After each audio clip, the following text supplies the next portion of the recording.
बोरा के झूरी हवे, चल चालत 56 छुरी हवे।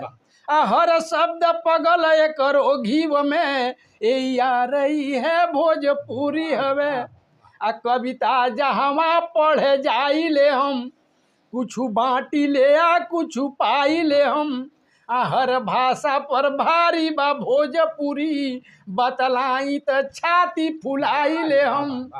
अंग्रेजी में पेन भा हिंदी में दर्द के, जो भोजपुरी में लागी उपाटे। करो यहाँ नाम अनेक मिली, हर नाम के भाव में अंतर बाटे।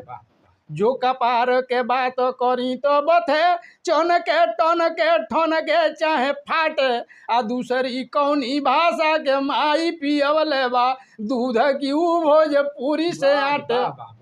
चिल्ही के ला टटाला भमाला दुखाला, पिराला कहीं कर के टभकेला। आई गर्दन के गटई नटई, गर घेटू कहीं चाहे घाटी घगेला। दुनिया में कहीं जन्मे लड़िका, भोजपुरी में कहाँ कहाँ उ कहेला। भोजपुरी से जंग लड़ी कौन भाषा, लड़ी जौन ओकर टूटी फफेला।